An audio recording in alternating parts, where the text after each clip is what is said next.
qu'en Floride, parce qu'on passe l'hiver en Floride, on ramasse les canettes pour faire des fonds pour le club de chauffe-eau. Mais les canettes, là-bas, il faut les écraser. Alors, j'ai pensé construire une machine qui allait écraser les canettes. Alors, cette machine, elle est maintenant construite et je vais vous montrer un peu comment est-ce qu'elle est fabriquée, à partir du matériel qu'elle est fabriquée. Eh bien, voici donc l'étalage de tout ce que je vais utiliser pour créer ce projet. Comme vous allez le constater, j'essaie d'utiliser le plus possible des choses qui ont déjà servi, donc on fait du recyclage. Par exemple, le moteur qui va tourner l'appareil provient d'un vieux souffleur à fournaise. Ici, le cylindre, le piston, c'est un morceau de plomberie. Comme vous voyez, j'ai déjà fait de la soudure pour accommoder les besoins. Juste à côté, il y a les deux pivots qui sont les pièces mobiles du cylindre qui va écraser les cannes. Et puis, les tiges de métal que j'ai utilisées, que je vais utiliser pour assembler mon projet. La pièce maîtresse, je crois que c'est celle-ci. C'est un réducteur de vitesse ou une espèce de transmission qui réduit la vitesse de 1 à 100.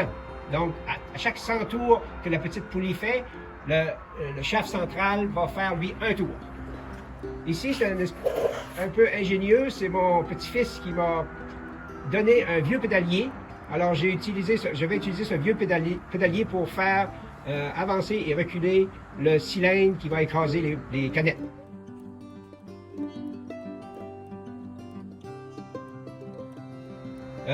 Ensuite, il y a ces tiges de métal ici. Il y a une tige de métal que j'ai déjà soudé des pièces dessus pour faire en sorte que mes appareils puissent prendre ensemble.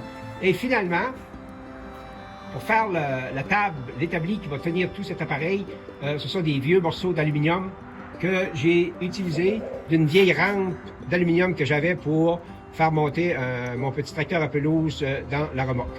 Alors c'est ça l'étalage des produits que je vais mettre ensemble et pour vous montrer ensuite le produit final. Alors voici maintenant, je vais vous montrer, faire un petit démo pour voir comment que ça fonctionne. Vous allez voir que ça fonctionne vraiment bien. Alors on fait partir la machine.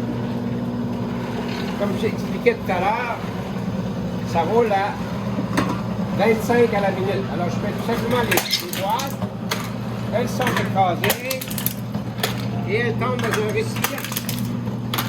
C'est pas important la grosseur de la boîte. Alors c'est comme ça que ça fonctionne. Ça va très bien. On peut faire comme 25 canettes à la minute. Alors j'espère que ça sera utile pour les gens. Si vous voulez vous en faire une, ça vous donne une idée. C'est un beau projet puis que j'ai eu beaucoup de plaisir à créer.